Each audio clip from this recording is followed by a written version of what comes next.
कल तक जो पढ़ा है उसमें कोई डाउट नहीं है ना, पक्का? ठीक है। अच्छा, आगे का बढ़ने से पहले थोड़ा सा रिवाइज कर लेते हैं एक बार। ये बताओ, work done by internal static friction on A system is work done by internal tension force, work done by internal normal reaction, work done by internal kinetic friction. नहीं कह सकते, ऐसे कैसे? काइनेटिक फ्रिक्शन है, स्टैटिक फ्रिक्शन थोड़ी ना है। Negative होगा। हाँ ठीक है, इस टाइप के क्वेश्चन हम कल कर रहे थे। क्या कर रहे थे इसमें बोलो? देखो, find relation between A1 and A2 using work done by normal reaction method. देखिए ये क्या है, ये एक वेज है, इसका एंगल थीटा है, ठीक है, इसका नाम B है। यहाँ पे एक पाइप में से वेज A निकल रहा है, ठीक है। ऑब्वियसली जब ये नीचे जाएगा तो ये ऑब्वियसली आगे की तरफ जाएगा ना, ये इधर की तरफ तो स्लाइड करेगा नहीं क्योंकि यहाँ पे पाइप फिक्स है। तो बोलो, जब ये नीचे जाएगा तो ये क्या करेगा? आगे जाएगा। तो आपको A1 और A2 में रिलेशन बताना है। हमने पहले क्या किया था? दो चीजें की थी न्यूटन्स लॉज ऑफ मोशन में। एक तो किया था स्ट्रिंग कंस्ट्रेंट, है ना, याद आया? String constraint. और एक ऐसे ही नॉर्मल रिएक्शन वाली भी कंस्ट्रेंट पढ़ी थी हमने, नॉर्मल रिएक्शन कंस्ट्रेंट्स पढ़ा था ना, कि भैया ये सरफेस जो है ये रिजिड है और इस सरफेस के परपेंडिकुलर डायरेक्शन में जो मोशन होगा वो क्या होगा? सेम होगा, है ना। तो वही वाला कंसेप्ट हमको यहां लगाना है। लेकिन अब की बार क्या बोला गया है हमको? Using work done by normal reaction method. तो मैंने क्या किया, ए और बी ब्लॉक, ये पूरा का पूरा ए और पूरा का पूरा जो बी है, इस पूरे को एक सिस्टम मान लिया। जैसे इसको एक सिस्टम माना तो बोलो इन दोनों के बीच में लगने वाली जो फोर्स है, नॉर्मल रिएक्शन है, वो क्या हो गई है? इंटरनल नॉर्मल रिएक्शन हो गई है। और उसका वर्क डन क्या होगा? 0 होगा। सही है। और बोलो वर्क डन के लिए क्या करना पड़ता है? या तो फोर्स का कंपोनेंट डिस्प्लेसमेंट की डायरेक्शन में, या फिर डिस्प्लेसमेंट का कंपोनेंट फोर्स की डायरेक्शन में। अब बताओ, नॉर्मल रिएक्शन की डायरेक्शन तो ये वाली है ना, परपेंडिकुलर टू द सरफेस। और यहाँ पे एक्सेलरेशन इस डायरेक्शन में है और यहाँ पे एक्सेलरेशन इस डायरेक्शन में है। बोलो, नॉर्मल रिएक्शन इस ब्लॉक पे इधर लग रहा होगा, यस और नो? बोलो भाई, भाई इसने इसको नीचे धकाया होगा, इसने इसको ऊपर धकाया होगा, यस और नो? बोलिए, इस पे लगने वाला फोर्स N बोल दिया मैंने। बोलो, नॉर्मल रिएक्शन लगा इधर, डिस्प्लेसमेंट हो गया इधर। बोलो भाई, है ना। बोलो, नॉर्मल रिएक्शन का कंपोनेंट इधर कितना आएगा? बोलो, ये क्या होता है? थीटा। तो बोलो ये कितना हो जाएगा? 90 माइनस थीटा। तो बोलो ये N, तो ये N cos थीटा, सॉरी हाँ ये N, तो ये N cos थीटा। और इधर कितना आ जाएगा? N sin theta. तो इधर आ जाएगा N sin थीटा। सही है। बोलो, यहाँ पे नॉर्मल रिएक्शन कितना है? यहाँ पे भी N है, यस और नो? अरे भाई यहाँ पे नॉर्मल रिएक्शन कितना है? N। बोलो, ये ऑब्जेक्ट नीचे जा रहा है तो मुझे कौन सा कंपोनेंट लेना पड़ेगा? वर्टिकल वाला कंपोनेंट लेना पड़ेगा।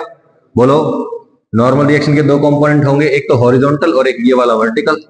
बोलो, ये एंगल थीटा, तो ये वाला एंगल निकालना है अपने को। बोलिए भाई, पुराना तरीका दिखाई दे रहा नहीं ये? बोलो, ये एंगल थीटा है तो ये एंगल भी कितना होगा? थीटा। यानी कि ये वर्टिकल और ये वाला एंगल, वर्टिकल और ये वाला एंगल भी क्या होगा? थीटा। तो बोलो ये N, तो इधर कितना? N cos theta. सही है। बोलो, इस डायरेक्शन में, उल्टी डायरेक्शन में डिस्प्लेसमेंट हुआ है तो दिख ही रहा है मेरे को। तो बोलिए क्या करेंगे हम यहाँ पे? N sin theta into S2। S2 समझते हो ना, इसकी डिस्प्लेसमेंट। और इसका बोलो N cos theta into A1 या S1। S1 आ जाएगा। तो बोलो N cos theta into S1 आ गया था, N sin theta into S2 आ गया था। अब मेरे को डायरेक्शन पता थी तो मैं डर की चाहता तो यहाँ पे माइनस भी लगा सकता था, क्योंकि साइन मेरे को पता है ना कौन सा ऑब्जेक्ट कहाँ जा रहा है। अगर नहीं पता होता तो मैं क्या करता? यहाँ पे सिंपली प्लस लिख देता।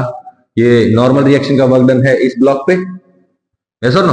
और ये क्या है? नॉर्मल रिएक्शन का वर्क डन इस ब्लॉक पे। सही है भाई। फोर्स और फोर्स का कंपोनेंट डिस्प्लेसमेंट की डायरेक्शन में ले लिया तो ये हो गया इस पे वर्क डन और ये हो गया इस पे वर्क डन। दोनों का सम क्या आएगा? 0। क्यों भाई? क्योंकि work done by internal normal reaction on A system is 0। ठीक है। बोलिए, डिफरेंशिएट किया इसको 2 बार, क्या आएगा? क्या नॉर्मल रिएक्शन और थीटा में कोई फर्क पड़ेगा? नहीं, सिर्फ और सिर्फ S2 का A2 बन जाएगा और S1 का A1 बन जाएगा। नॉर्मल रिएक्शन कॉमन लेके उधर भेज दो, क्या आएगा बताना? A2 sin theta plus A1 cos theta is equal to 0। अगर हमें डायरेक्शन लेता था माइनस हो जाता, इधर जाके प्लस हो जाता। बोलो A1 और A2 में रिलेशन पता चल गया आपको? क्या क्या भाई? A1 cos थीटा का negative is equal to A2 sin theta. फिर होगी बात? सही है भाई। अगर मैं डायरेक्टली पहले ही साइन ले लेता कि नीचे के डायरेक्शन में डिस्प्लेसमेंट हो रहा है और ये ऊपर की तरफ हो रहा है, तो मैं डायरेक्टली यहाँ पे माइनस लगा देता, फिर ये उधर जाके प्लस हो जाता। तो डायरेक्शन मेरे को पता है सिर्फ और सिर्फ तब मैग्नीट्यूड्स में रिलेशन आ जाता। अभी मैग्नीट्यूड और डायरेक्शन दोनों में रिलेशन आ गया। सही है, चलें आगे।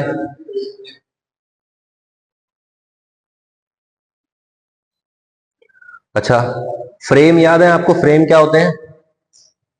क्या होते हैं फ्रेम? फ्रेम ऑफ रेफरेंस, एक ऐसा सेट ऑफ कोऑर्डिनेट सिस्टम या एक ऐसा सेट ऑफ कोऑर्डिनेट्स जहां से हम ऑब्जर्वेशन करते हैं, है ना।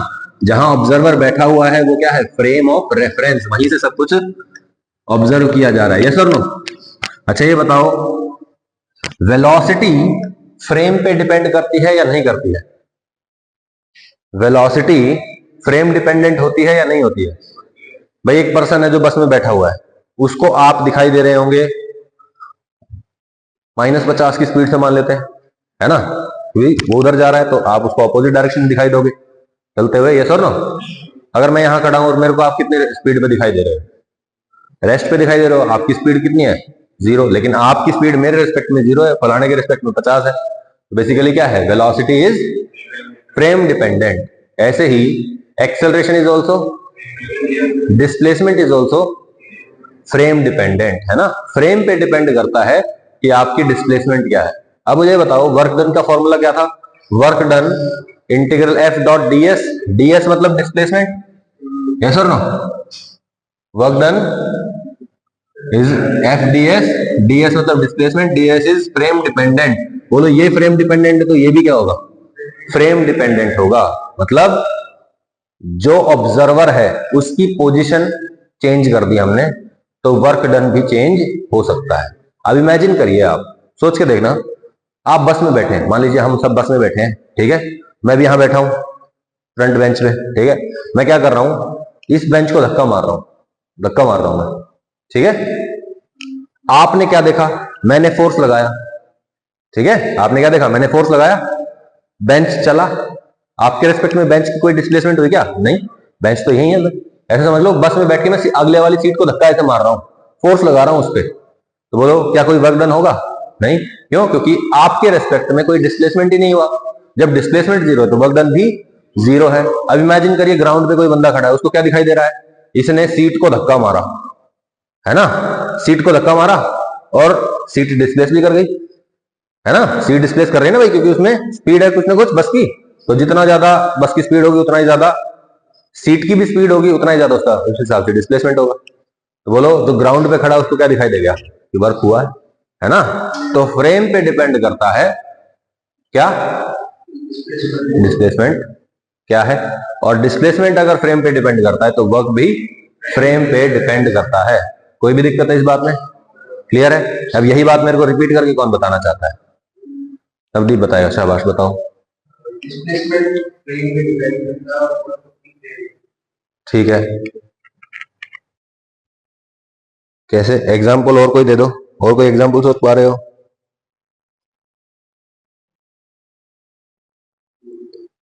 अच्छा, काइनेटिक एनर्जी का फॉर्मूला वैसे सबने पढ़ा हुआ है ना। क्या फॉर्मूला होता है काइनेटिक एनर्जी का? Half M V square. अच्छा, वेलोसिटी होती है उसमें, तो वेलोसिटी कह लो, स्पीड कह लो, है ना। Kinetic energy K E is equal to 1/2 mv²। Yes और no? Velocity is frame dependent. अच्छा, वेलोसिटी वेक्टर दे रखा हो तो क्या करेंगे आप? हमेशा यहां पे V vector dot V vector आता है, ठीक है ना। डॉट प्रोडक्ट ले लेंगे उसका, वेलोसिटी का वेलोसिटी के साथ। बोलो velocity is frame dependent, so this quantity is frame dependent, यानी कि kinetic energy is also frame dependent. मतलब अलग अलग पोजीशन से अलग अलग काइनेटिक एनर्जी भी दिखाई दे सकती है, ठीक है। तो जब भी हम आने वाले टाइम में वर्क की बात करेंगे, एनर्जी की बात करेंगे, पावर की बात करेंगे, तो हम क्या करेंगे? अपना एक फ्रेम फिक्स कर लेंगे, ठीक है। जैसे ही मैं एक फ्रेम फिक्स करूंगा क्या होगा? सारी की सारी चीजें उस फ्रेम के हिसाब से आएंगी। ये नहीं होना चाहिए कि भैया एक ही एक्सप्रेशन लिखना है, मेरे को एक इक्वेशन लिखनी है, मैंने काइनेटिक एनर्जी किसी और फ्रेम में जाके लिख दी, पोटेंशियल एनर्जी किसी और फ्रेम में जाके लिख दी, वर्क डन किसी और फ्रेम में ले लिया, ऐसा नहीं होगा। आपको सारी की सारी चीजें एक इक्वेशन में जो आप लिखेंगे वो सब की सब क्या होनी चाहिए, एक सिंगल फ्रेम ऑफ रेफरेंस से होनी चाहिए। ठीक है कि भाई आपने ग्राउंड पे खड़े थे, आपको जो दिखाई दिया आपने उसी हिसाब से इक्वेशन लिख दी। ठीक है, या फिर आप बस में चढ़ जाओ, बस में जो आपको दिखाई दे रहा है आप उस हिसाब से लिख दो। ठीक है, किसी और फ्रेम में चले जाओ, उस फ्रेम में ही सारी चीजें देखनी है, यानी कि फलानी चीज फलाने फ्रेम में, फलानी चीज फलाने फ्रेम में, फलानी चीज फलाने फ्रेम में, ऐसा नहीं होना चाहिए। ठीक है भाई, क्लियर बात? ठीक है बाय इंटरनल फोर्सेस। हाँ ठीक है, तो बोलो वर्क डन क्या हो गया, फ्रेम डिपेंडेंट हो गया, है ना। अब इमेजिन करिए मैंने आपको जो एग्जांपल दिया था उस केस में, कौन सा एग्जांपल, ये एक ब्लॉक है, इसके ऊपर दूसरा ब्लॉक रखा हुआ है, ये ए है, ये बी है, मैंने क्या किया, नीचे वाले ब्लॉक को धक्का मार दिया, नीचे वाले ब्लॉक को धक्का मारा, ये ब्लॉक कहां जाएगा, यहाँ पे, ये रफ सरफेस है, न्यू है यहाँ पे, तो ये भी आगे जाएगा, यस और नो। मैं ग्राउंड पे खड़ा था, मेरे को क्या दिखाई दे रहा था, इस ब्लॉक पे तो आगे फ्रिक्शन लग रहा है, इस ब्लॉक पे पीछे फ्रिक्शन लग रहा है, यस और नो। इस पे वर्क डन पॉजिटिव, इस पे वर्क डन नेगेटिव, सही है। अब मैं क्या करता हूं, मैं इस ब्लॉक पे बैठ जाता हूं, ब्लॉक पे बैठ गया, बोलो इस पे मेरे को क्या वर्क डन दिखाई देगा, पॉजिटिव, है ना, और इस पे नेगेटिव, लेकिन दोनों के दोनों रेस्ट पे दिखाई देंगे मेरे को, तो डिस्प्लेसमेंट दोनों को कितना दिखाई देगा, 0, तो उस हिसाब से वर्क डन फिर 0 आएगा, सही है। तो एक चीज पे अगर आप वर्क डन निकालोगे तो हो सकता है वो पॉजिटिव आए, हो सकता है वो नेगेटिव आए, लेकिन जब पूरे सिस्टम पे वर्क डन निकालेंगे तो वो क्या आएगा, 0, और वो चाहे आप ग्राउंड पे बैठ के देखो, चाहे ए ब्लॉक पे बैठ के देखो, चाहे बी ब्लॉक पे बैठ के देखो, टोटल वर्क डन 0 ही आएगा। ठीक है, कहीं आप सोचो कि सर वर्क डन तो फ्रेम डिपेंडेंट है, तो इंटरनल फोर्सेस का वर्क डन जो है वो नॉन जीरो भी तो हो सकता है, मैं कहूंगा नहीं भाई, टोटल वर्क डन जो आएगा ना सिस्टम पे वो हमेशा फ्रेम इंडिपेंडेंट होगा और उसकी वैल्यू क्या आएगी, 0 ही आएगी। कोई दिक्कत?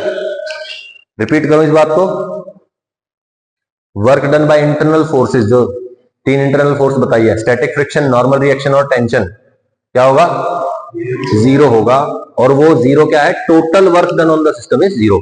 ठीक है, एक ऑब्जेक्ट पे हो सकता है वो पॉजिटिव हो, एक ऑब्जेक्ट पे हो सकता है वो नेगेटिव हो, लेकिन जो नेट आएगा, टोटल जो आएगा वो हमेशा क्या होगा, 0। ठीक है, उसको आप चाहे किसी भी फ्रेम से देख सकते हैं। ठीक है, but total work done by internal forces is frame independent, total work done 0 होता है, और आपको किसी भी फ्रेम में देखो फ्रेम पे डिपेंड नहीं करता है। कोई दिक्कत है इसमें? क्लियर है भाई, चलें आगे। ठीक है, अब बात करते हैं डेविल की। डेविल मतलब शैतान की बात करते हैं, और वो शैतान कौन है, इंटरनल काइनेटिक फ्रिक्शन, इसकी बात करेंगे भाई, इंटरनल काइनेटिक फ्रिक्शन। ठीक है, याद करने के लिए आप स्टेटमेंट याद करिए सीधा सीधा, आप, work done by internal kinetic friction is negative on A system, net work done, total work done जो होगा काइनेटिक फ्रिक्शन का वो क्या आएगा, नेगेटिव आएगा। स्टैटिक फ्रिक्शन का 0 और काइनेटिक का नेट जो आएगा टोटल वो क्या होगा, नेगेटिव ही होगा, है ना। अब उस टोटल नेगेटिव में, टोटल बोला है मैंने, फॉर एग्जांपल 2 ब्लॉक्स है मेरे पास, जैसे यहाँ पे ये 2 ब्लॉक है, तो एक पे अगर पॉजिटिव हो रहा है तो दूसरे पे नेगेटिव हो रहा होगा, और जो नेट सम आएगा वो नेगेटिव आएगा। ठीक है, ऐसा नहीं है कि static friction, sorry kinetic friction जो है वो पॉजिटिव वर्क कर ही नहीं सकता, कर सकता है, बिल्कुल कर सकता है भाई। इमेजिन करिए ये एक स्मूथ सरफेस है, इधर ये जमीन है, ठीक है, इस पे एक बड़ा सा ये लंबा सा फट्टा रखा हुआ है, फट्टा समझते हो ना, प्लैंक रखा हुआ है। ठीक है, इसके ऊपर एक मैंने ब्लॉक रखा हुआ है, क्या किया भाई, इस पे एक ब्लॉक रखा हुआ है, और ये रफ सरफेस है, यहाँ पे ये स्मूथ है, ये रफ है, ये लंबा सा फट्टा है, ये ब्लॉक है, मैंने क्या किया, एकदम से इसको ऐसे ऐसे करके मार दिया। जैसे ही मैंने इसको मारा क्या होगा, बहुत ज्यादा हाई स्पीड पे आ जाएगा, ये फिसलना शुरू करेगा, फिसलना शुरू करेगा भाई।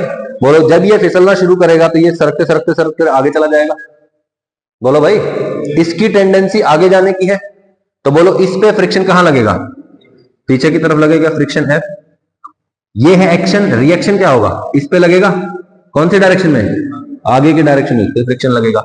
बोलो जब मैंने इसको मारा तो ये पूरा का पूरा सिस्टम ऐसे सरक जाएगा, देखो भाई इस पे फोर्स लगा आगे, इस नीचे वाले पे नेट फोर्स कहां है, आगे की तरफ, तो ये कहां चला गया, आगे सरक गया। तो बोलो इस पे फ्रिक्शन लगा आगे और इसकी डिस्प्लेसमेंट भी हुई आगे, तो इस पे वर्क डन हो गया पॉजिटिव। ये जा रहा था आगे, फ्रिक्शनल फोर्स लगा पीछे, डिस्प्लेसमेंट हुआ आगे, तो बोलो इस पे वर्क डन कैसा हुआ, नेगेटिव। जब आप इसको और इसको दोनों वर्क को ऐड करेंगे तो नेगेटिव आएगा टोटल। सही है ना, क्लियर है बात। अच्छा बोलो इस पे जो फ्रिक्शन लगा और इस पे फ्रिक्शन जो लगा, ये दोनों काइनेटिक फ्रिक्शन है, क्योंकि यहाँ पे ये जो ऑब्जेक्ट है ऊपर वाला ये स्लिप कर रहा है, फिसल रहा है। और जब ऊपर वाला फिसल रहा है, ऊपर वाला ब्लॉक जब क्या कर रहा है, फिसल रहा है, तो काइनेटिक फ्रिक्शन लग रहा है, इस पे काइनेटिक फ्रिक्शन लग रहा है। एंड इस ऑब्जेक्ट पे काइनेटिक फ्रिक्शन ने कैसा वर्क किया है, पॉजिटिव या नेगेटिव, पॉजिटिव वर्क किया है। नहीं आई बात, सही है। इसका डेरिवेशन करके देखते हैं, ठीक है। Total work done by internal kinetic friction is always negative. Kinetic friction का वर्क डन हमेशा क्या होगा, ऑलवेज नेगेटिव, ठीक है। आप जब वर्क एनर्जी थ्योरम से इसको समझेंगे तब आपके पास आएगा ये रिलेशन के टोटल वर्क डन जो होगा काइनेटिक फ्रिक्शन का वो होगा negative, because kinetic friction is a non conservative force, और non conservative force mechanical energy को हमेशा डिक्रीज करती है, ठीक है ना। क्या बोला, मैकेनिकल एनर्जी को डिक्रीज करती है कौन सी force, non conservative force, and kinetic friction is non conservative. आगे आ जाएगा, कोई बात नहीं, कोई बहुत बड़ी बात नहीं। टोटल बात समझ में आई, क्या बोला मैंने। Static friction, normal reaction, tension का, इंटरनल टेंशन का नेट वर्क डन कितना आएगा, और काइनेटिक फ्रिक्शन का, ठीक है, इंटरनल काइनेटिक फ्रिक्शन का net work done is positive, negative, ठीक है। एक ऑब्जेक्ट पे हो सकता है पॉजिटिव, एक ऑब्जेक्ट पे हो सकता है नेगेटिव हो, लेकिन नेट क्या आएगा, नेगेटिव। क्लियर हो गई ये बात, एक और तो रिपीट करने की जरूरत नहीं है, ठीक है। अच्छा मैं कह रहा हूं कि ये जो पार्टिकल है इसके इस एंड की बात कर लेते हैं, यहाँ पे इस पॉइंट की देख लेते हैं। ये पॉइंट जितना डिस्प्लेस हुआ है ऑब्जेक्ट उतना ही तो डिस्प्लेस हुआ है ना, ठीक है। तो बोलो यहां से यहां तक पहले कितना था, लेट से एक्स आई था, कितना डिस्टेंस था भाई, एक्स आई। ये इस फट्टे के एक कोने पे रखा हुआ है। थोड़ी देर के बाद क्या हुआ, ये इस कोने पे चला गया, इस साइड चला गया। इसका कितना डिस्प्लेसमेंट हुआ, इस फट्टे के ऊपर कितना डिस्प्लेसमेंट हुआ है, नेट। बोलो फाइनल पोजीशन हो गई एक्स एफ, इनिशियल पोजीशन थी X I, what is the displacement, X F minus X I, ठीक है। नेट वर्क डन, जो टोटल वर्क डन होगा, क्या वो फ्रेम पे डिपेंड करता है, टोटल वर्क डन फ्रेम पे डिपेंड नहीं करता है। तो बोलिए मैं यहां पे खड़ा होकर टोटल वर्क डन कैलकुलेट कर लूं, यहां पे खड़ा हो गया मैं, बोलो मेरे को क्या दिखाई दिया, मैं इसके ऊपर खड़ा हूं, ये तो मेरे को रेस्ट पे दिखाई देगा। इमेजिन करिए कि मैं इस पट्टे पे खड़ा हूं और उस ऑब्जेक्ट को किसी ने धक्का मार दिया, वो क्या करेगा, वो ऑब्जेक्ट सरकते हुए इधर आ जाएगा। मेरे को प्लैंक का मोशन दिखाई देगा क्या, नहीं, यानी कि इसका मोशन मेरे को दिखाई नहीं दे रहा है, सिर्फ और सिर्फ इसका मोशन दिखाई दे रहा है। इसका मोशन हो रहा है आगे की तरफ, इस पे लगने वाला फोर्स क्या है, एफ, और डिस्प्लेसमेंट है इधर, है ना, कितनी है डिस्प्लेसमेंट बोलो, एक्स एफ माइनस एक्स आई, और फोर्स कितना है, एफ। बोलो ये वर्क क्या आया, टोटल नेगेटिव वर्क है ना ये, यस और नो, क्लियर है भाई। तो this is the work done bye kinetic friction, internal kinetic friction on the system, ठीक है। यही डेरिवेशन आगे आ जाएगा मेरे ख्याल से, हाँ ठीक है, डेरिवेशन नहीं है कोई बात नहीं, हाँ ये है, समझ में आया। बोलो work done is equal to minus F K kinetic friction X F minus X I, मतलब चेंज इन पोजीशन। बोलो overall work, net work done क्या आया, नेगेटिव वर्क डन आ गया, सही है। यही डेरिवेशन था इसका, कोई दिक्कत है भाई। अब बात करते हैं एनर्जी की, बहुत ही इंपॉर्टेंट टॉपिक है, ठीक है, बहुत ध्यान से सुनना है, ठीक है, क्योंकि एनर्जी अगर आपको लिखनी नहीं आई तो फिर आप आगे इस चैप्टर में नहीं चल सकते, ठीक है, ठीक है। सबसे पहले तो ये बताओ व्हाट इज एनर्जी। आप आम भाषा में रेगुलर यूज में जो एनर्जी वर्ड है इसका क्या मतलब समझते हैं, व्हाट इज एनर्जी, क्या होती है एनर्जी, है एबिलिटी टू डू वर्क, अरे काम करने की क्षमता जो है वो क्या है, एनर्जी ही तो है भाई। आप खाना खा के आए हो, खाना खा के आए हो ना, सुबह सुबह खाना खाते हो ना, कितने लोग नहीं खाते, ओके, दो, ठीक है। तुम्हारे घर पे फोन करना पड़ेगा कि सुबह सुबह खाना बिल्कुल देना है, जरूर जरूर देना है। मैंने पहले भी बताया था कि सुबह खाना खाना बहुत जरूरी है, ये आपके ब्रेन के लिए अच्छा नहीं है, आपकी फोकसिंग एबिलिटी खराब हो जाएगी अगर आप सुबह खाना नहीं खाएंगे तो। क्यों भाई, क्योंकि आप सुबह सुबह खाना खा नहीं रहे हो, आपकी बॉडी की जो एनर्जी डिमांड है, ग्लूकोज की जो डिमांड है वो दोपहर तक हाई हो जाएगी, फिर आप बहुत सारा खाना खा लेंगे, या जब भी खाना खाएंगे तो आपकी बॉडी क्या करेगी, एकदम से एनर्जी को एब्जॉर्ब करने की कोशिश करेगी। A lot of energy will be used for digestion, और वो एनर्जी जब डाइजेशन के लिए यूज होगी तो आपकी ओवरऑल बॉडी के जो एनर्जी लेवल है वो लो हो जाएंगे। आप जब फोकस करने की एबिलिटी फोकस करने की कोशिश करेंगे तो आप फोकस नहीं कर पाएंगे, और लॉन्ग टर्म अगर आप ब्रेकफास्ट नहीं कर रहे हो तो लॉन्ग टर्म के हिसाब से आपकी फोकसिंग एबिलिटी भी पुअर हो रही है। ठीक है, इसलिए सुबह खाना खाना बहुत जरूरी है। WHO ने भी बोला है कि ब्रेन को डैमेज करने वाली one of the top habits is breakfast ना करना। ठीक है, लाइफ में कभी भी ब्रेकफास्ट मिस नहीं करना चाहिए। ठीक है, don't miss your breakfast ever again. ठीक है, बाकी फोन करते हैं तुम्हारे घर पे, कोई बात नहीं। एनर्जी, एनर्जी क्या है भाई? Ability to do work. What is energy? Ability to do work. ठीक है, when we spend energy we can do work. ठीक है ना।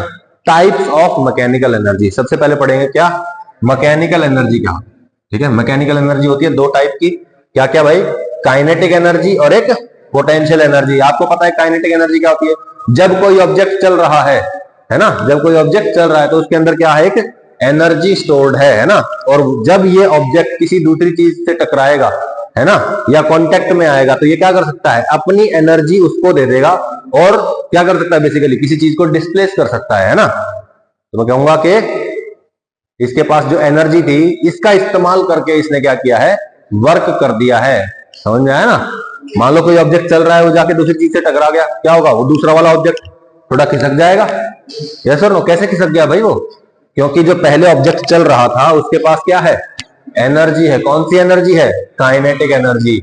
Energy by a energy of a body, अच्छा, energy possessed by a body due to virtue of its motion. हाँ ठीक है, energy possessed by a body by virtue of its motion. ठीक है, अपने मोशन के कारण जो बॉडी में एनर्जी स्टोर्ड है वो क्या कहलाती है भाई? काइनेटिक एनर्जी कहलाती है। ठीक है, फिर आती है कौन सी? Potential energy. Energy possessed by a body due to a virtue of its position और ओरिएंटेशन। ठीक है, अब इमेजिन करिए एक ऑब्जेक्ट बहुत ऊंची हाइट पे रखा हुआ है, बहुत ऊंची हाइट पे रखा हुआ है, मैंने उसको गिरा दिया ऊपर से, क्या होगा? है ना, वो नीचे आएगा, किसी चीज से टकरा के उसको डिस्प्लेस कर सकता है ना। टकरा के डिस्प्लेस कर रहा है मतलब फोर्स लगा के डिस्प्लेसमेंट कर दिया, मतलब वर्क कर दिया। ये जो वर्क किया है इसके लिए इसके पास क्या था? एनर्जी थी। और वो एनर्जी कहां थी? बहुत ऊंची हाइट पे रखा होना ही उसकी एनर्जी थी। यस और नो? सही है भाई। तो बोलिए energy possessed by body due to its position. भैया वो कहां रखा हुआ है? ऊपर रखा हुआ है, नीचे रखा हुआ है? यस और नो? या फिर ओरिएंटेशन।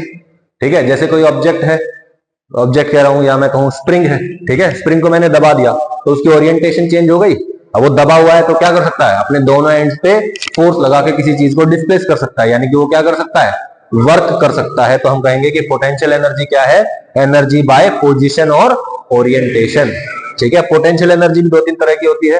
ठीक है, पोटेंशियल एनर्जी में सबसे पहले आता है ग्रेविटेशनल। ठीक है ना। ठीक है, जब कोई ऑब्जेक्ट किसी हाइट पे रखा हुआ होता है तो ग्रेविटी लगती है उस पर, और अगर वो ऑब्जेक्ट ऊपर से नीचे आने लगेगा तो क्या होगा? एनर्जी उसकी, देखो ऊपर था तब क्या था? Potential energy. जब वो नीचे गिरने लगा तो उसकी स्पीड इंक्रीज होगी, और स्पीड इंक्रीज होगी तो मैं कहूंगा potential energy gets converted into, ठीक भी नहीं है, कोई बात नहीं। तो बोलो potential energy gets converted into kinetic energy, and वो जो काइनेटिक एनर्जी है उसमें फिर किसी चीज से टकरा के वर्क कर सकता है वो। यस और नो? तो बोलो हाइट पे रखा होना मींस उसके अंदर एनर्जी का स्टोर होना ही होता है। नहीं आई बात समझ में? फोन आ रहा है कोई? अच्छा ठीक है, तो बोलो काइनेटिक एनर्जी क्या होती है? Half M V square. क्या बोला? हाफ एम वी स्क्वायर, 1/2 उस ऑब्जेक्ट का मास और उस ऑब्जेक्ट की वेलोसिटी का, या मैं कहूं स्पीड का स्क्वायर कर देंगे तो ये जो क्वांटिटी आएगी इसको बोलते हैं काइनेटिक एनर्जी। ठीक है, और जो पोटेंशियल एनर्जी होती है, कौन सी एनर्जी? बोलो ग्रेविटेशनल पोटेंशियल एनर्जी है। This is mgh। बोलो mgh कितनी है? बोलो mgh। ठीक है ना। मान, और ये h क्या है? Height of the object. क्या है? Height of the object from reference point. ठीक है, आपको जब भी काइनेटिक एनर्जी डिफाइन करनी है तो आपको पहले एक ऑब्जर्वर भी तो डिफाइन करना पड़ेगा। ऑब्जर्वर के हिसाब से ही तो स्पीड डिसाइड करेंगे आप। यस और नो? ऐसे ही पोटेंशियल एनर्जी जब आप डिसाइड करेंगे तो आपको h हाइट माननी पड़ेगी, और ये h हाइट किस लेवल से होगी भाई? ग्राउंड लेवल से है, या इस लेवल से है, या कोई खड्डा खोद के आपने, जो खड्डा खोदने के बाद जो डेप्थ मिली है उसको रेफरेंस माना है, तो रेफरेंस के हिसाब से ही क्या होगा, पोटेंशियल एनर्जी डिसाइड होगी। यस और नो। और ये एच क्या है, हाइट। ठीक है, ऑब्वियसली एक रेफरेंस पॉइंट है।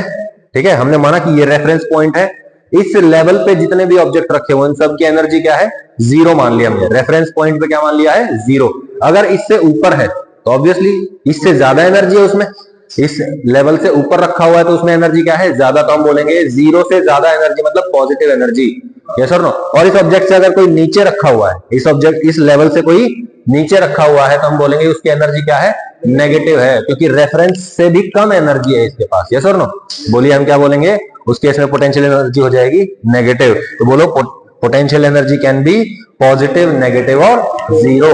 एंड काइनेटिक एनर्जी बोलो it can always be positive और जीरो।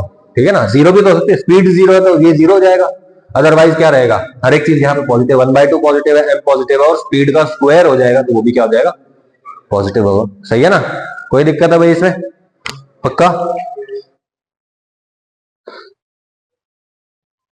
ठीक है, अच्छा, जो हमारे अर्थ पे एनर्जीज है बहुत सारी, है ना, बहुत सारी तरह की एनर्जी है अर्थ पे, वो सब कहां से आई है, वो सब आई है सन से। Sun is the ultimate source of all energies. आप कोई भी एनर्जी इमेजिन करिए, कोई भी एनर्जी इमेजिन करिए, आई विल एक्सप्लेन के sun is the source of that energy. कोई भी एनर्जी आप सोचो, कोई भी एनर्जी, एनी एनर्जी, कोई भी एनर्जी सोचो आप, कोई दिक्कत नहीं, बोलो। ग्रेविटेशनल, ग्रेविटेशनल एनर्जी होती है, ग्रेविटेशनल फोर्स होती है, एनर्जी की बात कर रहा हूं मैं तो। इलेक्ट्रिसिटी, इलेक्ट्रिसिटी कैसे प्रोड्यूस होती है, 10th क्लास में पढ़ा है ना, इलेक्ट्रिसिटी कैसे प्रोड्यूस होती है, जनरेटर से। जनरेटर को कोई ना कोई घुमा रहा होगा। अब बताओ कौन सा प्लांट की बात कर रहे हो तुम, थर्मल की बात कर रहे हो, हाइड्रो की बात कर रहे हो, सोलर की बात कर रहे हो। सोलर तो है ही ऑब्वियसली, सूरज की किरणों से डायरेक्टली बिजली बन रही है, तो वो तो हो गया डायरेक्टली। ठीक है, और हाइड्रो, हाइड्रो है, हाइड्रो के लिए हमने क्या बनाया था, कोई डैम बनाया था। सही है, डैम ऑब्वियसली नदी पे बना होगा, वो नदी पहाड़ों से निकली होगी, पहाड़ों तक पानी कौन लेके गया, सन। सन ने इवेपोरेट किया ना सी से, वो पानी जाके कहां हुआ, पहाड़ों पे कंडेंस हुआ, वहां से फिर से वो क्या हुआ, मेल्ट करके नदियों के रूप में वापस समंदर पे पहुंच जाता है। हम रास्ते में डैम बना के एनर्जी क्रिएट, मतलब एनर्जी ले लेते हैं वहां से, इलेक्ट्रिकल एनर्जी। और बोलो, न्यूक्लियर एनर्जी। न्यूक्लियर एनर्जी मतलब तुम्हारा कौन सा वाला, यूरेनियम का ब्रेकिंग हो रहा है। यस और नो। अर्थ पे अगर सन नहीं होता तो अर्थ का टेम्परेचर क्या होना था, है? क्या होना था, नेगेटिव में टेम्परेचर होना था। ठीक है, बोलो यूरेनियम का ब्रेक हो रहा है, यूरेनियम जो ब्रेक हो रहा है ये किसकी वजह से हो रहा है, क्योंकि यहाँ पे कोई ना कोई न्यूट्रॉन आके टकराते हैं। वो न्यूट्रॉन आके क्यों टकरा रहे हैं, क्योंकि किसी ने भेजे होंगे। सही है, उसको कूल डाउन करने के लिए क्या चाहिए, कूल डाउन करने के लिए क्या चाहिए, हाँ वाटर चाहिए, हैवी वाटर। हाँ ठीक है, बोलो अगर टेम्परेचर बहुत लो होता तो न्यूट्रॉन का मोशन पॉसिबल था वाटर के थ्रू, वाटर होता है यहाँ पे, वाटर नहीं होता। सही है, बहुत बढ़िया, वेरी गुड। हाँ, ऐसे भी समझ सकते हो कि अगर सन नहीं होता तो अर्थ पे जो पानी है वो सारा सॉलिड फॉर्म में होता, पानी से रिलेटेड कोई एनर्जी निकाल ही नहीं पाते आप। टाइडल वेव्स जो होती हैं, टाइडल वेव्स भी क्यों होती हैं, because of the motion of sun and moon, है ना। हाई टाइड, लो टाइड, जब सन का मोशन हो रहा है तो टाइड्स का मोशन हो रहा है। और बोलो, खाना खाया ना, खाना कहाँ होगा, खेत में, धूप के बिना खाना उग जाएगा। प्लांट्स जितने भी हैं वो सारे के सारे सन से ही एनर्जी लेते हैं, फोटोसिंथेसिस पढ़ा है सब। Sun is the ultimate source of all energies भाई, सन नहीं होगा तो कोई एनर्जी नहीं क्रिएट कर पाएंगे आप। ठीक है, सन हमें एनर्जी कैसे दे रहा है, bye fusion reactions, fusion reactions हो रहे हैं। ठीक है, जैसे यहाँ पे ये हो रहा था फिजन रिएक्शन, टूट रहा था ये न्यूक्लियस छोटे छोटे हिस्सों में, ऐसे ही है। फ्यूजन रिएक्शन में क्या होता है, छोटे न्यूक्लियस ऐड हो जाते हैं, और जब छोटे न्यूक्लियस आपस में कंबाइन करते हैं तो वो स्टेबल हो जाते हैं, और स्टेबल हो जाते हैं मतलब एनर्जी रिलीज कर देते हैं। ठीक है, कोई स्टेबल चीज है उसको तोड़ने के लिए क्या करना पड़ेगा, एनर्जी लगानी पड़ेगी। और अगर कोई अनस्टेबल चीज है और वो कंबाइन होकर स्टेबल बन गई तो क्या होगा, उसकी एनर्जी रिलीज हो जाएगी। सबसे ज्यादा स्टेबल एटम किसका है, आयरन का। ठीक है, इसलिए हमारे लाइफ के अराउंड जो भी ज्यादातर चीजें हम स्ट्रेंथ के लिए यूज करते हैं वो आयरन की बनी होती है, क्योंकि आयरन का जो न्यूक्लियस है that is one of the most stable nuclei. ठीक है, okay. Sun is the ultimate source of all energies, units of energy are same as that of work. बोलो वर्क की एनर्जी क्या होती है, सॉरी वर्क की ऐसा यूनिट क्या होती है, जूल। तो बोलो एनर्जी की ऐसा यूनिट भी क्या होगी, जूल होगी। ठीक है ना। डायमेंशन ऑफ जूल क्या होते हैं, ml/t-2। तो एनर्जी के डायमेंशन भी क्या हो जाएंगे, ml/t-2। ठीक है ना, केजी मीटर स्क्वायर पर सेकंड स्क्वायर। ठीक है, इसको न्यूटन इंटू मीटर भी बोल सकते हो आप। ठीक है, एक और यूनिट भी होती है एनर्जी की। ठीक है, जैसे वर्क की और एनर्जी की और यूनिट्स भी होती है, उसमें से एक है अर्ग, 1 अर्ग। ठीक है, this is the CGS unit of work, और ये होती है 10⁻⁻7 जूल के बराबर। किसके बराबर भाई, 10⁻⁻7 जूल। इसको आप ऐसे भी लिख सकते हो, 1 जूल इज इक्वल टू 10⁻7 अर्ग। सही है ना। जैसे 1 न्यूटन क्या होता है, 10⁵ डाइन। ठीक है ना, डाइन क्या होता है, बोलो भाई, सीजीएस यूनिट ऑफ फोर्स, और this is SI unit of force, this is CGS unit of work, and this is SI unit of work. ठीक है, 1 कैलोरी जो होता है, calorie is also a unit of energy. ठीक है, और energy 1 calorie is equal to 4.2 joule. ठीक है, वैसे 4.18 समथिंग होता है, लेकिन 4.2 जूल ले लेते हैं, unless otherwise stated in the question. 1 kilo watt hour, 1 kilo, kilo मतलब 10⁻³ है ना, वाट आवर, आवर मतलब 3600 सेकेंड्स है ना। वाट किसके लिए होता है बोलो, यूनिट ऑफ पावर होती है। वाट इज, बोलो, वाट होता है पावर का यूनिट। ठीक है, और 1 watt is equal to 1 joule per second. ठीक है, अगर 1 सेकेंड में आप 1 जूल वर्क कर रहे हैं तो हम बोलेंगे कि आप 1 वाट पावर कंज्यूम कर रहे हैं। और यहां क्या हुआ है बोलो, वाट यानी कि एनर्जी, सॉरी पावर को टाइम से मल्टीप्लाई किया हुआ है। बोलो पावर इंटू टाइम करेंगे क्या आएगा, वर्क ही तो आएगा या एनर्जी तो आएगी। तो बोलो ये एनर्जी की यूनिट हो गई, पावर इंटू टाइम, और ये वैल्यू कितनी आएगी बोलो, 10⁻³ किलोवाट हो गया, किलो हो गया ना।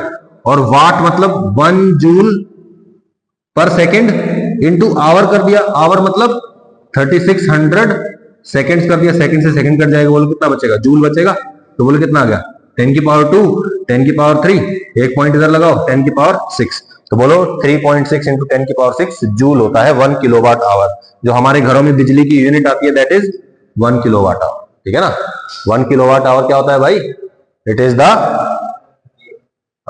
ठीक है, 1 इलेक्ट्रॉन वोल्ट। अब इलेक्ट्रॉन वोल्ट भी एक चीज होती है, जब 1 वोल्ट के पोटेंशियल डिफरेंस से इलेक्ट्रॉन को एक्सेलरेट करवाते हैं तो उसके पास जो काइनेटिक एनर्जी होती है वो होती है 1.6 10⁻⁻19 जूल। ठीक है, 1 electron volt is equal to, बोलो, ठीक है ना। हाँ, इसको ऐसे भी याद कर सकते हैं जिनको पता है, 1 इलेक्ट्रॉन मतलब चार्ज, और पोटेंशियल मतलब work done per unit charge. तो क्यू से क्यू कट जाएगा, क्या आ गया, वर्क डन की यूनिट आ गई, ऑब्वियसली क्या आएगा, जूल, है ना। और बोलो इलेक्ट्रॉन की वैल्यू क्या थी, इलेक्ट्रॉन पे चार्ज की 1.6 10⁻⁻19 कूलम। ठीक है, इसको पता है 1.6 10⁻⁻19 कूलम इंटू 1 वोल्ट, इंटू 1 हुआ तो ये बोलो कितना है, 1.6 10⁻⁻19 जूल इसका वैल्यू आ जाएगा। सही है, कोई भी दिक्कत है इसमें, क्लियर है भाई, ठीक है, ओके। काइनेटिक एनर्जी की बात करेंगे आगे।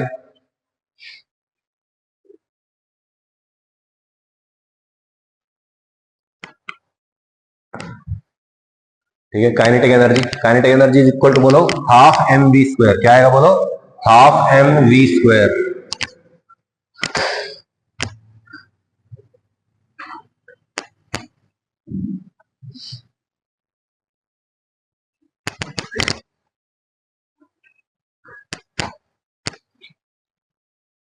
काइनेटिक एनर्जी है half M V square. Kinetic energy को आप ऐसे भी लिख सकते हो पी स्क्वायर बाय 2m। कैसे लिख सकते हैं देखो, हाफ एम वी स्क्वायर है, m से ऊपर नीचे मल्टीप्लाई कर दूं, कर दिया, ये क्या बना एम स्क्वायर वी स्क्वायर, इसको लिख दूं एम वी का होल स्क्वायर। एम वी क्या होता है मोमेंटम, तो बोलो ये क्या हो गया मोमेंटम स्क्वायर बाय 2m, यानी कि kinetic energy is equal to P square by 2m, ठीक है ना। P is equal to M V is equal to momentum of the body. सही है, बोलो ये फॉर्मूला आपको याद रहेगा। Kinetic energy is equal to बोलो half M V square is equal to P square by 2m। P is momentum, ठीक है। मोमेंटम और मास दे दिया तो आप डायरेक्टली ये फॉर्मूला लगाएंगे, ठीक है। काइनेटिक एनर्जी और मास दे दिया तो आप मोमेंटम भी निकाल सकते हैं। कैसे निकालेंगे बोलो, बोलो यहां से 2m को इधर लेके जाओ, 2m into kinetic energy is equal to बोलो पी स्क्वायर। पी की वैल्यू निकालने के लिए क्या करेंगे, ठीक है, तो momentum is equal to under root 2m kinetic energy. बोलो momentum is equal to under root 2m kinetic energy. बोलो momentum is equal to under root 2m kinetic energy. फिर से बोलो P इज इक्वल टू, ठीक है। Kinetic energy का formula बोलो 1/2 mv square, बोलो half mv square. Kinetic energy is equal to, kinetic energy is equal to, kinetic energy is equal to, और दूसरा फॉर्मूला बोलो kinetic energy is equal to P square by 2m। Kinetic energy is equal to, kinetic energy is equal to, kinetic energy is equal to, कोई दिक्कत है इसमें, बिल्कुल simple है, ठीक है। Kinetic energy of a body is always positive, ठीक है। क्यों भाई, हमेशा पॉजिटिव रहेगी। कम से कम कितनी हो सकती है, 0। क्यों भाई, क्योंकि यहाँ पे हर चीज क्या है, पॉजिटिव हो सकती है, ठीक है ना। इसकी मिनिमम वैल्यू क्या होगी, 0, ठीक है। Turbines in a wind mill they work by kinetic energy, हाँ एग्जांपल सही। अच्छा पहला एग्जांपल इधर है, ठीक है। Bullet fired from a gun can piers through targets because of kinetic energy, ठीक है ना। आपने कोई गन फायर की, बोलो वो एक लकड़ी के बड़े से टुकड़े में धंस जाएगी, है ना, दीवार के अंदर भी घुस सकती है ना। क्यों घुस सकती है, क्योंकि उसके पास काइनेटिक एनर्जी है, और वो काइनेटिक एनर्जी क्या कर सकती है, चीजों को डिस्ट्रॉय कर सकती है, मतलब बेसिकली चीजों को डिस्प्लेस कर सकती है, मतलब वर्क कर सकती है, ठीक है ना। तो बोलो bullets fired from a gun can piers through targets because of kinetic energy. दूसरा है turbines in a wind mill they work by kinetic energy carried by air, ठीक है। बोलो टर्बाइन्स जो होते हैं, टर्बाइन समझते हो ना, ब्लेड जो होते हैं किसी भी विंड मिल में, बोलो ऐसी विंड मिल देखी होंगी आपने, ऐसी होती है ना, ऐसी सी ऑलमोस्ट, ये ऐसी सी होती है भाई। जब हवा चलती है तो ये घूमते हैं, ठीक है, मेरे को पता है ड्राइंग अच्छी नहीं आ रही, ठीक है। ये घूमते हैं, क्यों घूमते हैं भाई, क्योंकि जो हवा चल रही है वो क्या करती है, इनको पुश करती है ना, और ये घूमते हैं। किस लिए घूम रहे हैं, बिकॉज एयर के पास काइनेटिक एनर्जी थी। एयर जब इनसे टकराई तो इनके पास काइनेटिक एनर्जी आ गई, अपनी काइनेटिक एनर्जी एयर ने इनको दे दी, और फिर ये घूमना शुरू करते हैं, और फिर क्या होता है, बिजली प्रोड्यूस होती है। सही है, बोलो kinetic energy carried by air. सही है, टर्बाइंस रोटेट करते हैं, क्यों करते हैं भाई, क्यों करते हैं भाई, because of kinetic energy carried by air. A nail can piers through would on account of kinetic energy carried by the hammer, ठीक है। आपने क्या किया, लकड़ी पे एक ऐसे कील रख के क्या किया, ऐसे ठोका, क्या होगा, वो घुस जाएगा उसके अंदर। क्यों भाई, क्योंकि जब हैमर इससे टकराया नेल से तो क्या हुआ, उसने अपनी काइनेटिक एनर्जी इसको दे दी, और फिर ये क्या करता है, लकड़ी के अंदर घुस सकता है, ठीक है। A body moves along a straight line with variable velocity, ठीक है। बॉडी है, मूव कर रही है स्ट्रेट लाइन पे, उसकी स्पीड क्या है, वेरिएबल है। v is equal to T square plus 2t minus 4, where t is the distance, t distance नहीं होगा, t होगा, t is the time, time होना चाहिए भाई।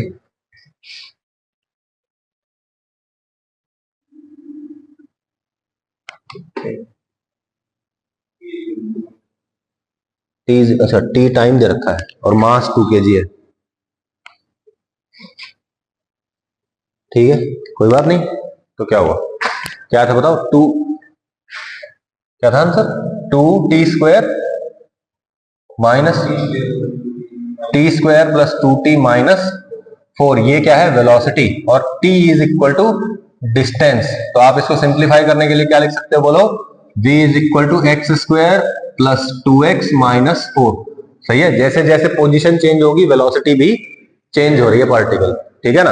अब बताओ, velocity is a function of X, है ना। क्या बोल रहा है, calculate the kinetic energy of the body, body की काइनेटिक एनर्जी कैलकुलेट करिए when t is equal to 2 metre, यानी कि x जब क्या हो 2 के बराबर हो, तब आपको बताना है उसकी काइनेटिक एनर्जी कितनी है।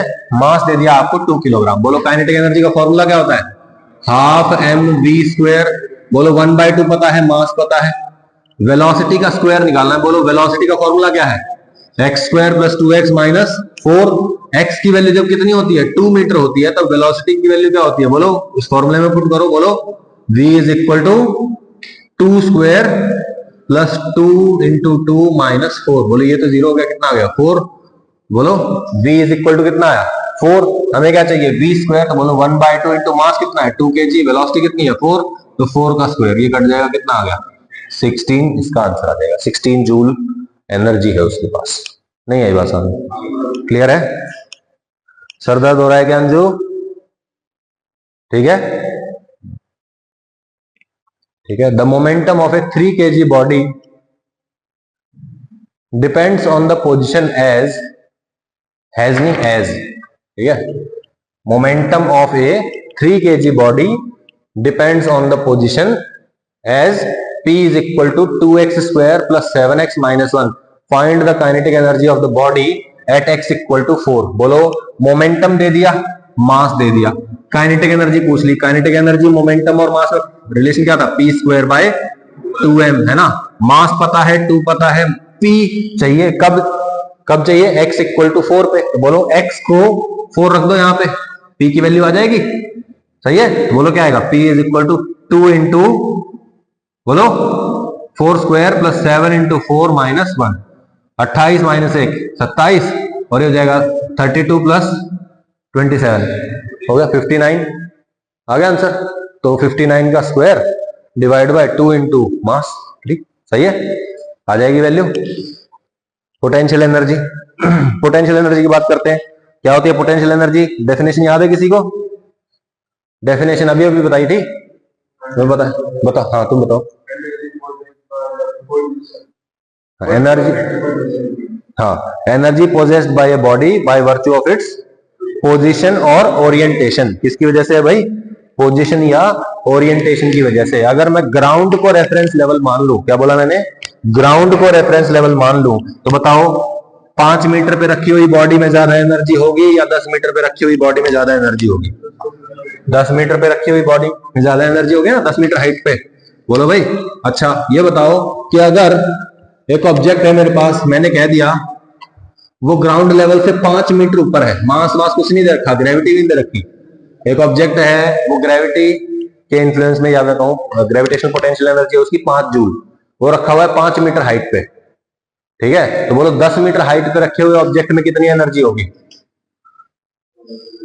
5 वाले में 5 है तो 10 वाले में कितनी होगी भाई, डबल होगी ना उसकी, यस और नो।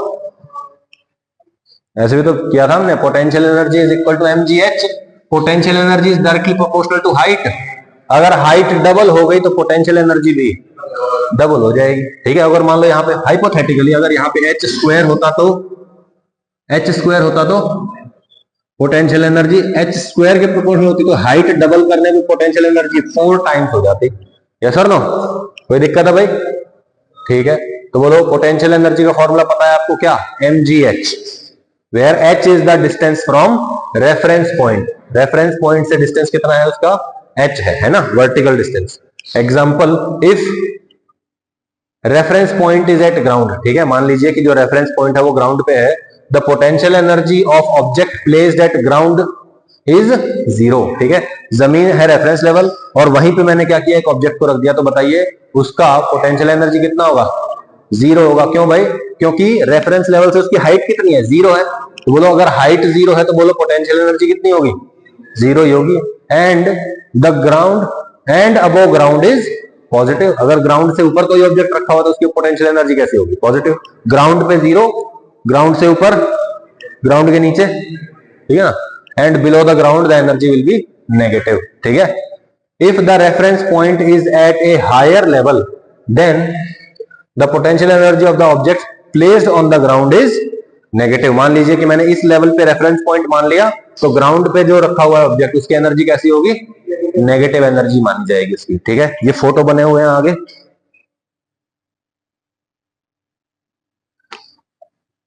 ये मान लीजिए कि ये है, ठीक है, मान लीजिए ये रेफरेंस पॉइंट है। ठीक है, ये रेफरेंस पॉइंट है। अगर रेफरेंस पॉइंट पे कोई ऑब्जेक्ट रखा हुआ है तो बोलो इसकी एनर्जी क्या होगी? जीरो। भाई पोटेंशियल एनर्जी का फॉर्मूला क्या है? P is equal to mgh। तो यहां पे बताओ हाइट कितनी है ऑब्जेक्ट की? कितनी है अंजू यहाँ पे ऑब्जेक्ट की हाइट? जीरो। अच्छा, इससे h हाइट ऊपर अगर मैं चला गया, यहां चला गया, बोलो ग्राउंड से कितना ऊपर है? तो बोलो यहां पे पोटेंशियल एनर्जी कितनी होगी? पॉजिटिव। मैग्नीट्यूड वैल्यू क्या आएगी पोटेंशियल एनर्जी की? अभी अभी फॉर्मूला पढ़ा था ना हमने, अभी अभी एक ये रहा, पढ़ा था ना, क्या है बोलो? Potential energy is equal to mgh। Potential energy is equal to mgh। Potential energy is equal to potential energy is equal to mgh। ठीक है, बोलो mgh। बोलो यहां से कितनी हाइट पे है अंजू? कितनी हाइट पे है? हाइट कितनी है? हाइट, हाँ, तो पोटेंशियल एनर्जी कितनी होगी यहां पे? mgh। ठीक है। अच्छा, अगर यहां से h हाइट नीचे होता है ना, रेफरेंस से भी नीचे हो गया, मतलब यहां पे एनर्जी जीरो मानी है, इससे ऊपर एनर्जी पॉजिटिव, तो इससे नीचे एनर्जी क्या होगी? नेगेटिव। तो बोलो यहां पे एनर्जी कितनी होगी? Minus mgh। सही है, क्योंकि रेफरेंस से भी नीचे रखा हुआ है। ठीक है, कोई दिक्कत है भाई? अच्छा, मान लीजिए कि यहां पे क्या हुआ है, ये रेफरेंस पॉइंट है मेरा। अच्छा, तीन रेफरेंस पॉइंट माने, एक रेफरेंस पॉइंट ग्राउंड पे है, एक यहां 5 मीटर की हाइट पे है रेफरेंस पॉइंट, और एक है 10 मीटर की हाइट पे रेफरेंस पॉइंट। ठीक है, तो आपको बताना है कि ये जो 5 केजी का ये बंदर है, इसकी एनर्जी क्या होगी? यहाँ पे जो 10 केजी का बंदर ऊपर गया हुआ है, इसकी एनर्जी क्या होगी? और यहाँ पे जो 60 केजी का मैन खड़ा है, इसकी एनर्जी क्या होगी? ठीक है, तो बोलिए, फर्स्ट के लिए बात कर रहा हूं मैं, इसके लिए, फर्स्ट केस के लिए। रेफरेंस लेवल कहां है बोलो? फर्स्ट रेफरेंस ग्राउंड पे है। सही है, तो बोलो बोलो ये क्या है? ग्राउंड वाला डॉग, इसकी हाइट कितनी है जमीन से? जीरो। ग्राउंड से कितनी है? जीरो। ग्राउंड पे ही है ना ये, तो ग्राउंड से हाइट कितनी हो गई? जीरो। बोलो ग्राउंड से हाइट जीरो है, तो बोलो इसकी एच कितनी हो गई? ठीक है, ग्राउंड डॉग, ग्राउंड डॉग। ठीक है, इसकी एच कितनी है? जीरो। तो बोलो इसकी पोटेंशियल एनर्जी कितनी होगी? जीरो होगी। क्यों? फॉर्मूला क्या होता है? mgh। इसका h जीरो है तो पोटेंशियल एनर्जी भी जीरो है। अब बताओ, मैं बात कर रहा हूं उसकी वो जो, ठीक है, ट्री मंकी की बात कर लेते हैं। ठीक है, ट्री पे बैठा हुआ मंकी है, बोलो रेफरेंस लेवल कहां है? रेफरेंस लेवल कहां है भाई? ग्राउंड पे रेफरेंस लेवल है। कितनी हाइट पे है वो? तो बोलो h इज इक्वल टू, बोलो कितना हो गया? 10। तो पोटेंशियल एनर्जी का फॉर्मूला क्या होता है? mgh। पोटेंशियल एनर्जी का फॉर्मूला क्या है भाई? mgh। बोलो m कितना है? 10 केजी है। ग्रेविटी कितनी है? हाइट कितनी है? तो कितना हो गया? 1000 जूल उसके पास एनर्जी है। कौन सी वाली एनर्जी? Potential energy. सही है। अच्छा, थर्ड है मैन इन द बालकनी। ठीक है, बोलो हाइट कितनी है उसकी?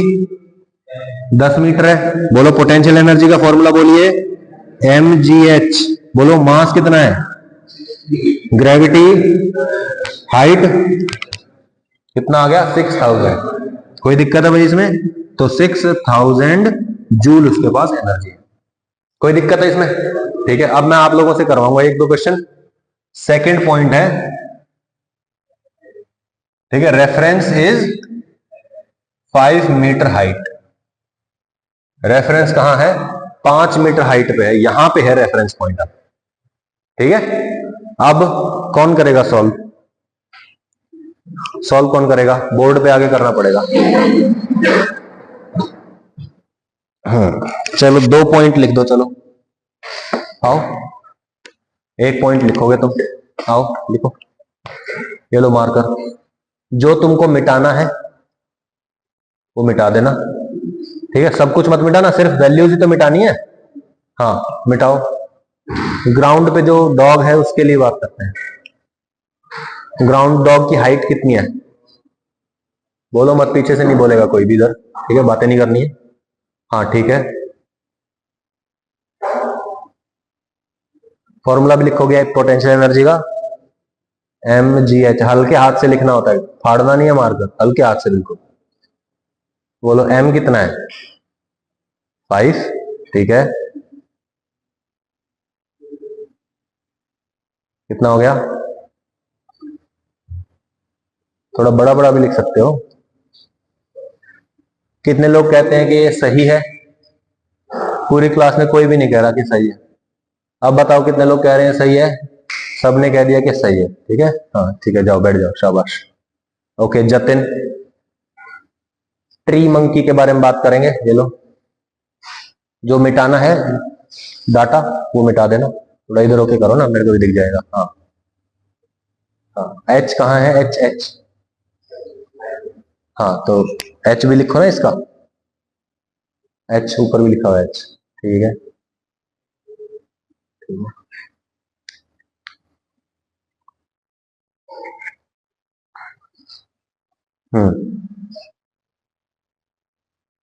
शाबाश। अंजू आओ, ये जो मैन वाली एनर्जी है इसको लिखो एक बार। आओ,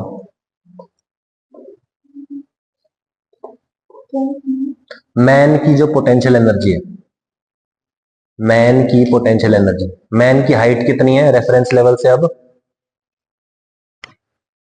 5 मीटर, बहुत बढ़िया। पोटेंशियल एनर्जी का फॉर्मूला होता है mgh। m कितना है? 60, g कितना है? 10, हाइट कितनी है? 5। ठीक है, तो बोलो कितना आंसर आ जाएगा? ये इसका आधा आ जाएगा ना? हाँ बोलो, सही है, शाबाश। ठीक है, बहुत बढ़िया, वेरी गुड। ओके, अब थर्ड केस होएगा। रेफरेंस जो हाइट है वो है 10 मीटर। ठीक है ना, यहां पे है हाइट। अब ये है मेरा रेफरेंस पॉइंट। ठीक है, अब कौन बताएगा? हिमेश आओ। पता है ना तुम्हें कितना है? मेरे कान में बता चल जल्दी से। बैठ जा।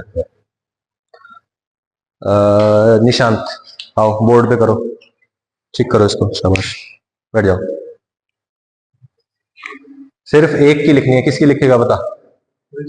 सबसे नीचे वाले की, ग्राउंड डॉग, जमीन पे जो बैठा हुआ है कुत्ता, उसकी।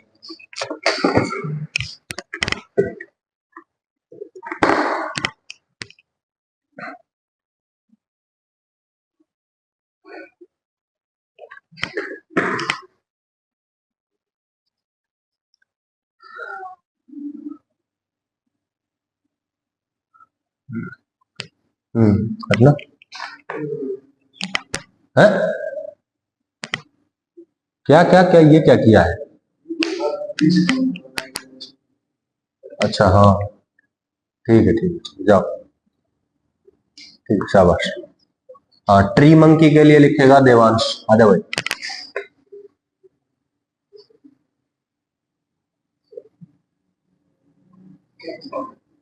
ट्री मंकी के लिए लिखो, रेफरेंस लेवल कहाँ है? उस फिगर के पास जाना, मुझे बताना रेफरेंस लेवल अभी कहाँ माना है हमने? यहाँ पे। ठीक है, यहां से कितनी हाइट पे है ये आदमी? आदमी कितनी हाइट पे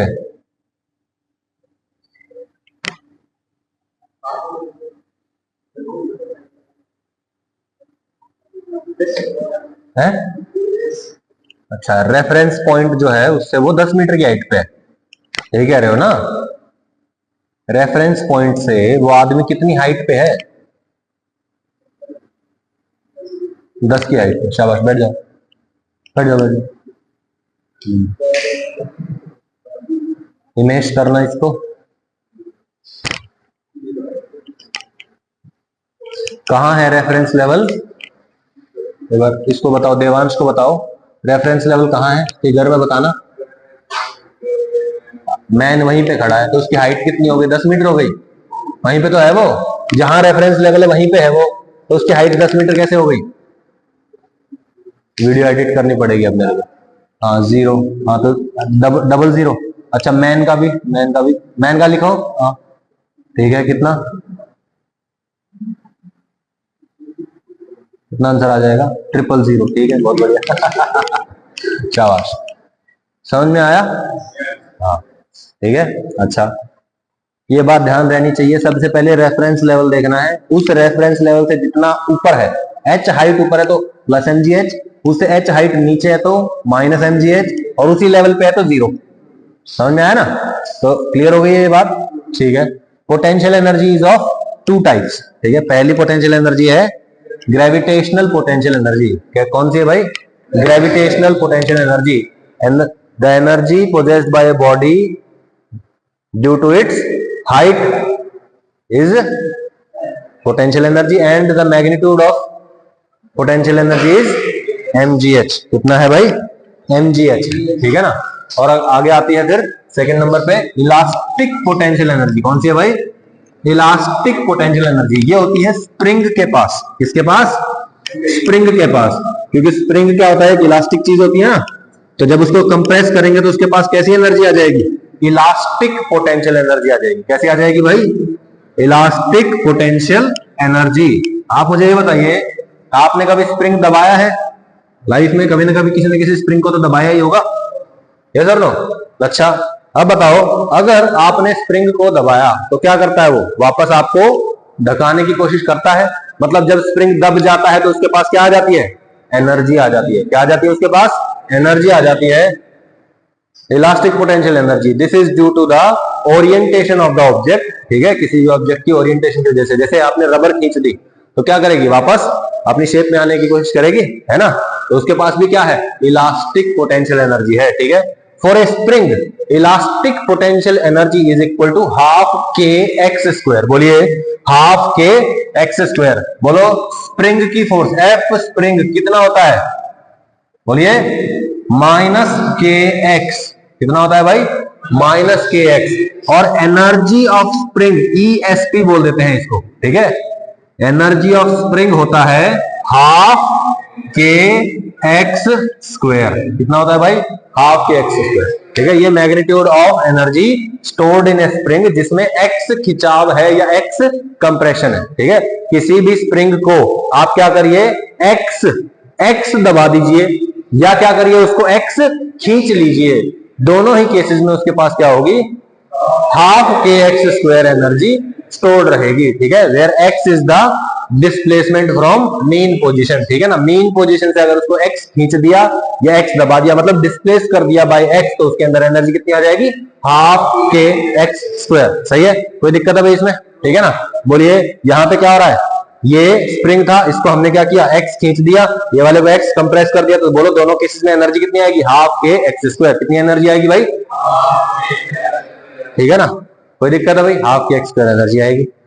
अच्छा, निकाला कैसे हमने? ये फॉर्मूला कैसे आया? ये बोलिए। हमको पता है वर्क डन का फॉर्मूला क्या है? Integral F dot dx. वैसे भी इसका जो मोशन हो रहा है वो कितनी डायरेक्शन में हो रहा है? एक ही डायरेक्शन में हो रहा है, तो हम क्या करेंगे? डिस्प्लेसमेंट एक्स डायरेक्शन में ले रहे हैं, तो ये क्या हो गया? Integral F dot dx. क्या हो गया भाई? Integral F dot dx. बोलो, क्या मैं फोर्स बाय स्प्रिंग को लिख सकता हूं के x? Force by spring is के एक्स। तो बोलो, इसकी जगह लिख दिया के एक्स। बोलो क्या आएगा? के बाहर एक्स डीएक्स का इंटीग्रेशन एक्स स्क्वायर बाय 2, और बोलो लिमिट क्या लगेगी? Initial X to final X. क्या लगेगा भाई? इनिशियल एक्स से फाइनल एक्स। 2 बाहर निकालो, 1/2 के एक्स की जगह एक बार एक्स एफ और एक बार एक्स की जगह एक्स आई, तो बोलो X F square minus X I square. तो क्या आ जाएगा? बोलो आंसर। बोलो, work done is equal to K into X F square minus X I square by 2, यानी कि half K X F square minus half K X I square. अगर initial position 0 थी, इनिशियल डिस्प्लेसमेंट 0 था, तो ये गायब हो जाएगा। क्या बचेगा? Half K X square. क्या जाएगा भाई? Half K X square. Clear है भाई? अच्छा, मान लीजिए कि यहां पे ये इसकी मीन पोजीशन है। ये क्या है? इसकी मीन पोजीशन। स्प्रिंग जब क्या था? अनरिलैक्स्ड था, उसमें कोई भी दबाव नहीं था, तब ऑब्जेक्ट यहां तक आता है। ठीक है, अब मैं कहता हूं कि जब मैंने इस स्प्रिंग को दबाना शुरू किया तो ये थी मेरी इनिशियल पोजीशन। ये क्या थी भाई? Initial position. ठीक है, तो बोलो ये इस टाइम पे कितना दबा हुआ है? एक्स आई दबा हुआ है। यस सर, ना बोलो यहां से यहां तक का कितना डिस्टेंस है भाई? एक्स आई डिस्टेंस है ना। तो बोलो इस टाइम पे इतने, इसमें कितनी एनर्जी है? Half K X I square. कितनी एनर्जी है भाई? Half K X I square. बोलिए जब ये यहां से यहां तक एक्स एफ डिस्टेंस मूव कर चुका होगा, बोलो यहां से यहां तक का डिस्टेंस कितना है? एक्स एफ माइनस एक्स आई है ना। तो बोलो जब ये यहां पहुंच जाएगा तो बोलो इस पॉइंट पे इसमें कितनी एनर्जी होगी? Half K X F square. कितनी एनर्जी होगी भाई? Half K X F square. क्या ये ऑब्जेक्ट यहां से यहां तक अपने आप पहुंच जाएगा?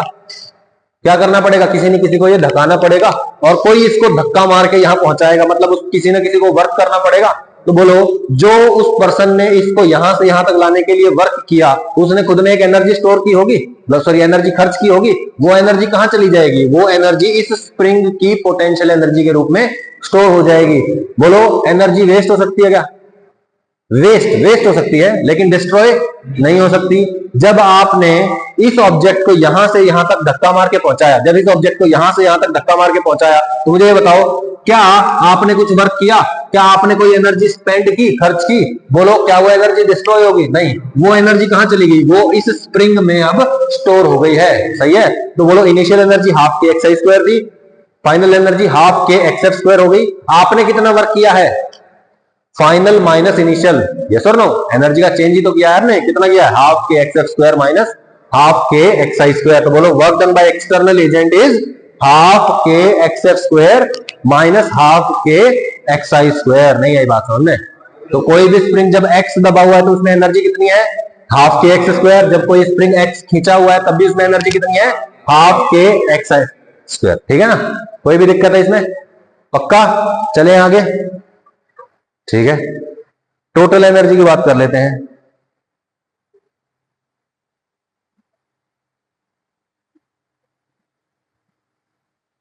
टोटल एनर्जी क्या होती है? बोलो। एनर्जी पढ़ी अभी तक बहुत सारी। कौन सी? Kinetic energy and potential energy. Potential energy कितने टाइप की होती है? दो टाइप की, एक तो ग्रेविटेशनल और एक है ना elastic and gravitational potential energy. दो तरह की एनर्जी होती है। मुझे बताइए कि टोटल एनर्जी क्या हो जाएगी? Sum of kinetic and potential. Kinetic energy और पोटेंशियल एनर्जी को क्या करिए? ऐड कर दीजिए, आपके पास आ जाएगा total energy. It is the sum of potential and kinetic energy of a body. किसी बॉडी की काइनेटिक एनर्जी और पोटेंशियल एनर्जी का सम क्या कहलाता है? टोटल एनर्जी कहलाता है। ठीक है ना? Total energy is equal to potential plus kinetic energy, है ना। पोटेंशियल एनर्जी क्या थी? mgh। अगर सिर्फ ग्रेविटेशनल एनर्जी है तो क्या है? mgh plus half mv square. बोलिए mgh plus half mv square. ठीक है, और अगर सिर्फ और सिर्फ स्प्रिंग वाली एनर्जी है तो क्या आएगा? बोलो पोटेंशियल एनर्जी की जगह क्या आ जाएगा? Half K X square. Kinetic energy की जगह हाफ mv स्क्वायर। और अगर मैं तीनों को मान लू, kinetic energy plus gravitational potential energy और इलास्टिक पोटेंशियल एनर्जी, तो बोलो टोटल एनर्जी क्या आएगा? इन तीनों का सम आएगा, which is half mv square kinetic energy. बोलो ये क्या है? Elastic potential. ये क्या है? ग्रेविटेशनल पोटेंशियल, है ना। ये टोटल पोटेंशियल एनर्जी हो गई, ये काइनेटिक एनर्जी हो गई। बोलो टोटल को क्या बोलेंगे? टोटल एनर्जी बोलेंगे। सही है। अगला जो हमारा टॉपिक है that is law of conservation of energy. Energy के कभी भी खत्म ना होने का कानून, एनर्जी के कांस्टेंट होने का कानून। ये कानून क्या कहता है कि भैया एनर्जी टोटल रहेगी कांस्टेंट। एनर्जी कभी भी खत्म नहीं की जा सकती, एनर्जी कभी भी पैदा नहीं की जा सकती। नहीं आई बात? सही है। क्या बोला मैं? एनर्जी कभी भी क्रिएट नहीं की जा सकती, पैदा नहीं की जा सकती, और कभी भी नष्ट भी नहीं की जा सकती। क्लियर है भाई? सही है। तो ये हमारा लॉ है, इसको हम पढ़ेंगे। ठीक है, कल पढ़ते हैं इसको। ठीक है, okay, thank you for your time.